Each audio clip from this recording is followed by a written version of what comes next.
10টা ব্রেকিং নিউজে কথা বলবো। প্রচণ্ড গুরুত্বপূর্ণ নিউজগুলো আগামী দিনে খুব কাজে লাগবে সেই কারণে করা। অনেকে রিকোয়েস্ট করেছিল, যেরকম টাটা কমিউনিকেশনে খুব গুরুত্বপূর্ণ খবর বলা রয়েছে, আদানি এনার্জির একটা ভীষণ গুরুত্বপূর্ণ খবর বলা রয়েছে, HFCL একটা দুর্ধর্ষ রেজাল্ট করেছে সেটা বলার কথা রয়েছে, বেশ কিছু কোম্পানির দারুণ দারুণ সব ডিভিডেন্ড দিচ্ছে সেটা নিয়ে বলার কথা রয়েছে, VBL এর আজকে রেজাল্ট বেরিয়েছে, রেজাল্ট কি সুন্দর করেছে, সব কিছু নিয়ে বলা রয়েছে। এবং সেই কারণের জন্য 10খানা নিউজকে নিয়েও কিন্তু আজকে আমি কথা বলবো। আগের দিন প্রথম যে নিউজটা দিয়ে খবর রাখবো সেটা হচ্ছে SRF লিমিটেড। SRF লিমিটেডের একটা সবচেয়ে বড় ঘটনা হচ্ছে রেজাল্ট, একটা দুর্দান্ত রেজাল্ট করেছে এবং revenue growth around 75%, net profit কিন্তু কোম্পানিটা জাম্প করে গেছে। এটা একটা কিন্তু বিরাট বড় ঘটনা এবং কনস্ট্যান্টলি ইমপ্রুভ করে চলেছে। যেটা ডিভিডেন্ড দিয়েছে 5 টাকা মতো ডিভিডেন্ড দিয়েছে, কিন্তু সব থেকে বড় ঘটনা হচ্ছে কোম্পানির টার্নিং ব্যাক। কোম্পানিটা অনেক ডাউন হয়ে গেছিলো, আস্তে আস্তে নিজেকে রিকভার করে তুলে নিয়ে এসছে এই জায়গাতে।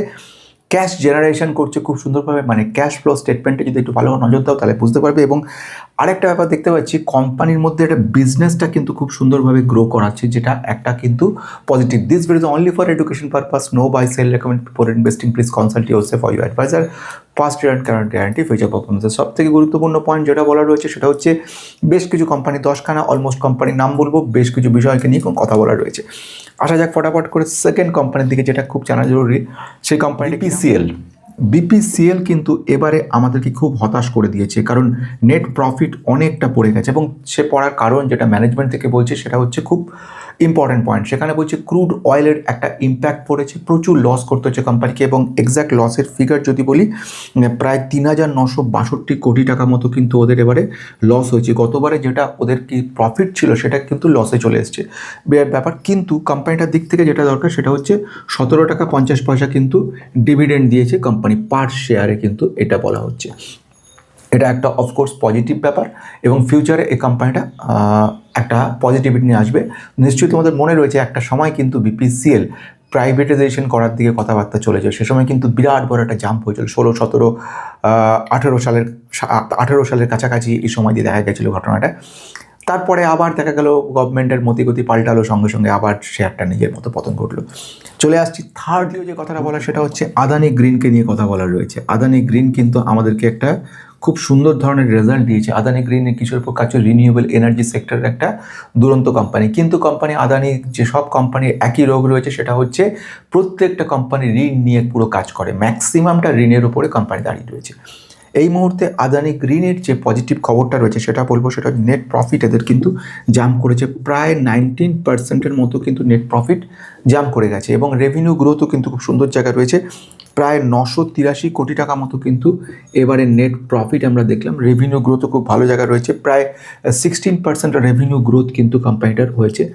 এটা একটা পজিটিভ ব্যাপার রয়েছে বেশ কিছু ক্ষেত্রে, সোলার এনার্জির ক্ষেত্রে এবং এছাড়া হচ্ছে solar EPC, engineering procurement construction infrastructure, তার উপরে কিন্তু ভালোভাবে কাজ করছে। গ্রিন হাইড্রোজেনের উপরে কিন্তু কথা বলবো এবার। টাটা কমিউনিকেশন টাটা গ্রুপের একটা ভালো কোম্পানি, যে কোম্পানিটা মোটামুটি ভালোভাবে কাজ করে চলেছে, কিন্তু প্রেজেন্ট যে রেজাল্ট এসছে সেই রেজাল্টটা কিন্তু ভালো হয়। নেট প্রফিট কিন্তু আমরা দেখতে পাচ্ছি ডাউন হয়ে গেছে। নেট প্রফিট অ্যারাউন্ড এর ক্ষেত্রে দেখতে পাচ্ছি আমরা 229% মতো কিন্তু নেট প্রফিট ডাউন আছে। এটা একটা নেগেটিভ ইম্প্যাক্ট তৈরি করছে এই ক্ষেত্রে। কিন্তু রেভিনিউ গ্রোথ কিছুটা হলেও কিন্তু পজিটিভ রয়েছে। রেভিনিউ গ্রোথ মোটামুটি 10% মতো কিন্তু আপসাইড রয়েছে। কোম্পানির বেশ কিছু নেগেটিভ পয়েন্ট রয়েছে, জায়গা কম, খুব শর্টে সমস্তগুলো কভার করতে যাচ্ছি। প্রচুর ইনফরমেশন অলমোস্ট প্রতিদিন কভার করার চেষ্টা করছি। যদি নতুন থেকে সাবস্ক্রাইব করে রাখবেন, শুধু সাবস্ক্রাইব নয়, বেল আইকনটা প্রেস করে রাখবেন, কারণ ইনফরমেশনগুলো নাহলে কিন্তু হারিয়ে যাবে। ফান্ডামেন্টাল যদি জানতে চান কোম্পানিগুলো সম্পর্কে, মাত্র 59 টাকা পার মান্থ হিসেবে একটা ফান্ডামেন্টাল মেম্বারদের জন্য একটা চ্যানেল খোলা হয়েছে। আপনারা দেখতে পারেন সেখানে অজস্র বিষয় রয়েছে। ফান্ডামেন্টাল না জানা থাকলে তো কোনো এগোতে পারবেন না। রিটার্ন অন ইকুইটি কোনটা, রিটার্ন ক্যাপিটাল কোনটা, পি কোনটা, কীভাবে একটা পি দিয়ে কোম্পানি, মানে প্রাইস টু আর্নিং রেশিও দিয়ে কীভাবে একটা কোম্পানির সিচুয়েশন বোঝা যায়, এই মুহূর্তে ভ্যালুয়েশন কী বোঝা যায়।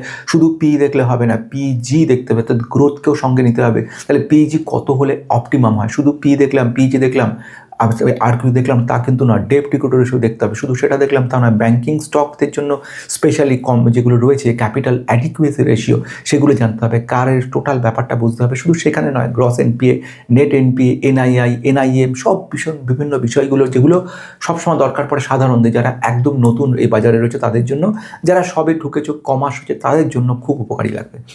খুব দুরন্ত কোম্পানির ক্ষেত্রে HFCL, অনেকে HFCL এর দিকে টার্গেট। HFCL সত্যি একটা চমকপ্রদ জায়গা তৈরি করেছে। আমার পোর্টফোলিওতে HFCL বহুদিন ধরে রয়েছে, একটা অবিশ্বাস্য কম দামেরও ছিল, কিন্তু কোনোদিন এই মনে করে কিন্তু HFCL-কে আমি ইনভেস্টেড হইনি যে আগামী দিনে এই ব্যবস্থা তৈরি করবে, কিন্তু বিজনেসটা ভালো লেগেছিল। এই মুহূর্তে ডিফেন্স সেক্টর প্রচুর অর্ডার এসছে, এর সঙ্গে সঙ্গে অ্যারোস্পেসের উপর বেশ কিছু অর্ডার এসছে। কোম্পানিটা কিন্তু যে একটা মানে ডেটা সেন্টারের প্রায় 700 কোটি টাকার মতো অর্ডার এসছে, আর ডিফেন্সে 500 কোটি অর্ডার। ছোট্ট একটা কোম্পানির 25,600 কোটির একটা বিরাট বড় অর্ডার বুক রয়েছে কোম্পানিটা। আমি ডিটেলস পরে ভিডিও করব, চেষ্টা রাখবো আজকে করার। এখানে যেটা বলা রয়েছে, নেট প্রফিট কিন্তু খুব ভালো করেছে, রেভিনিউ গ্রোথ এদের এসছে প্রায় 40% মতো রেভিনিউ গ্রোথ জাম্প করেছে। নেট প্রফিটেবিলিটিও দেখতে পাচ্ছ 45 কোটি টাকার নেট প্রফিটে কিন্তু পজিটিভিটি দেখা গেছে। তাহলে হয়ে গেল প্রথম 5টা কোম্পানি ব্যাপার। নতুন থাকলে সাবস্ক্রাইব করে রাখতে পারেন যদি মনে করে থাকেন। আসা যাক পরের কোম্পানির কথা বলবো, শেষ দিকে আরও বেশ কয়েকটা কোম্পানির কথা বলবো যেগুলো খুব ইম্পর্টেন্ট। প্রতিটি কোম্পানির জন্য 1 মিনিট করে সময় শুধু দিচ্ছি, যাতে কোম্পানিগুলো খুব চটপট আমরা কমপ্লিট করে ফেলতে পারি। আমি কোন কোম্পানির ক্ষেত্রে আসবো? আমার যে কোম্পানির কথা বলতে চাই সেটা হচ্ছে 6 নম্বরে যে কোম্পানিটা রয়েছে, কোম্পানির নাম হচ্ছে ওরিয়েন্ট ইলেকট্রিক। ওরিয়েন্ট ইলেকট্রিকে কিন্তু একটা সময় অনেকে ফ্রাস্ট্রেটেড হয়ে গিয়ে তোমরা কিন্তু ছেড়ে দিয়েছিলে, কিন্তু সেই কোম্পানি আস্তে আস্তে আস্তে আস্তে আমাদেরকে কিন্তু আবার পজিটিভ সাইড দেখালো। আজকেও কোম্পানি খুব ভালো রেজাল্টের খবর শোনাবো। সেটা হচ্ছে কোম্পানি কিন্তু আমাদের নেট প্রফিট কিন্তু কোম্পানি 79% জাম্প করে গেছে, এবং এই কোম্পানি কিন্তু ডিভিডেন্ডও দিয়েছে আমাদেরকে। বেশ ভালোভাবে কোম্পানিটা কাজ করে চলেছে, বিজনেস টু কাস্টমার যে রেজাল্ট, সেখানে এবার এগোবো। চটপট করে কভার করছি, সময় খুব কম। যে কোম্পানির কথা বলছি নেসলে ইন্ডিয়া। নেসলে ইন্ডিয়াকে নিয়ে যদি কথা বলি, নেসলে ইন্ডিয়া ডিভিডেন্ড দিয়েছে। কোম্পানিটা কিন্তু এত কম্পিটিশনের মধ্যে আমরা দেখতে পেলাম কিন্তু কোম্পানিটা ভালো। আমরা জানি আইটিসি কিন্তু ফাস্ট মুভিং কনজিউমার সেক্টরে ঢুকেছে, সঙ্গে সঙ্গে এই সেক্টরের ক্ষেত্রে বেশ একটা পজিটিভিটি দেখিয়েছে। কোয়ার্টারলি যে রেজাল্ট বেরিয়েছে, রিসেন্ট রেজাল্টে রেভিনিউ গ্রোথ 25% বাড়িয়েছে, রেভিনিউ 27% মতো বাড়িয়েছে, এবং নেট প্রফিট প্রায় 48% নেট প্রফিট বেড়েছে। নেট প্রফিট 48% এটা কিন্তু জাম্প করেছে। এটা কিন্তু একটা বড় ঘটনা। চলে আসবো পরের গুরুত্বপূর্ণ পয়েন্টের দিকে, বানসাল ওয়্যারিং। এই 8 নম্বর হচ্ছে বানসাল ওয়্যারিং। এই বানসাল ওয়্যারিংয়ের কথা বলছি। বানসাল ওয়্যারিংয়ের সবচেয়ে বড় ব্যাপার হচ্ছে রেজাল্ট একেবারে ভালো হয়নি, নেট প্রফিট ডাউন হয়ে গেছে। নেট প্রফিট ডাউন হয়েছে প্রায় 47% নেট প্রফিট ডাউন হয়েছে, এবং কিন্তু রেভিনিউ গ্রোথটা ভালো দেখিয়েছে, প্রায় 24% রেভিনিউ গ্রোথ ভালো এসছে। কিন্তু এটাই শেষ নয়, এরপরে আরও ভবিষ্যৎ রয়েছে, ছোটো কোম্পানি ভবিষ্যৎ। গুরুত্বপূর্ণ পয়েন্টের দিকে যাব, সেখানে একাধিক কোম্পানিকে একসঙ্গে বলে দিচ্ছি। এই স্টকগুলোকে ওয়াচ করে রাখা যেতে পারে। যেরকম প্রথম হচ্ছে ভারতী এয়ারটেল। ভারতী এয়ারটেলস কিন্তু একটা বড় জায়গা দেখাতে চলেছে, কারণ রেজাল্ট আসছে বলে নয়, ভারতী এয়ারটেল ডেটা সেন্টারের মধ্যে বিশালভাবে এগোচ্ছে। বড় বড় কোম্পানিগুলো এর একটা পজিটিভ ব্যাপার থেকে রিজার্ভসটা এদের বিরাট বড় থাকার কারণের জন্য বড় ইনফ্রাস্ট্রাকচার কিনে একবারে তারা কাজ স্টার্ট করতে পারে, যেটা ছোটো কোম্পানির ক্ষেত্রে প্রায় অসম্ভব হয়ে যায়। কিন্তু ডেটা সেন্টারে ভারতী এয়ারটেল কিন্তু বিরাট বড় জায়গা নিচ্ছে। অলরেডি এদের কাছে একটা বিশাল সমৃদ্ধ ডেটা ভান্ডার রয়েছে, যেখান থেকে ইন্টারাক্ট করতে পারছে, যেখান থেকে সমস্ত ইনফরমেশনগুলো তুলতে পারছে। এটা এদের কাছে একটা বিরাট, যেরকম রিলায়েন্সের কাছেও কিন্তু বড় ব্যাপার রয়েছে। একটা কোম্পানি রয়েছে হিরো মোটোকর্প, সে রেজাল্ট আসছে, সেই রেজাল্টটা কেমন হয় সেটাও দেখে নেওয়ার ব্যাপার রয়েছে। হিরো মোটোকর্পে কিন্তু বেশ কিছু মানে পোর্টফোলিও ডাইভার্সিফিকেশনের কাজগুলো করছে এরা। এদের যে এরিয়াগুলো সেগুলোকে চেঞ্জেস করছে, ইলেকট্রনিক ভেহিকেলসের থেকে এগিয়ে চলছে, সেলস গ্রোথ রেকর্ড লেভেলের সেলস গ্রোথ এরা দেখাতে পেরেছে। তো এক্সপেকটেশন থাকছে আমাদের ভালো করবে। ইনফো এজ, এই কোম্পানিটা কথা বলি, রেজাল্ট আসছে, কিন্তু ইনফো এজের রেজাল্টের আগেও আমরা দেখেছি একটা নেগেটিভ সেন্টিমেন্ট কাজ করেছে, যে কারণে কোম্পানিটা প্রচুর স্ল্যাশড হয়েছে, অনেকটা পড়ে গেছে, এবং এই অবস্থায় কোম্পানি থেকে ইনভেস্টাররা মানে বিশ্বাসযোগ্যতা হারিয়ে যাচ্ছে। রেজাল্ট ভালো আসছে না, এবং বিজনেসটাও খুব একটা ভালো জায়গা তৈরি করতে পারছে না, এটা একটা ব্যাপার। লাস্ট ওয়ান একটা কোম্পানির কথা বলছি, জাইডাস লাইফ সায়েন্স। তার রেজাল্ট আসছে, এক্সপেকটেশন থাকছে হয়তো ভালো করতে পারে, সেন্টিমেন্ট পজিটিভ রয়েছে, এস্টিমেশন ভালো রয়েছে, এস্টিমেশনকে ব্রেক করতে পারি কিনা সেটাই দেখে নেওয়ার ব্যাপার রয়েছে। শেষ খবর যেটা বলার রয়েছে সেটা হচ্ছে 10 নম্বর, সেটা হচ্ছে আইপিওকে ওয়াচ করার কথা বলা হচ্ছে। যে আইপিও ওয়াচের কথা আমি এখন বলছি সেটা কর্পোরেশন, লোহিয়া কর্পোরেশন 1101 কোটি টাকার একটা ছোট্ট আইপিও নিয়ে আসছে। কেমন হয় কি ব্যাপার সেটা জানে, নর্মালি তোমরা জানো যেটা আইপিওর ব্যাপারে আমার খুব একটা উৎসাহ নেই, আমি একটু উদাসীন রয়েছি, কারণ আইপিও দিয়ে টেস্টেড হয় না। আইপিও আসার পরে কোম্পানিটা মার্কেটে এলো, মার্কেটে বার্গেনিং হলো, তারপরে ঠিক জায়গায় পৌঁছে যায়, হ্যাঁ এবার নেওয়া যেতে পারে, না এবার নেব না।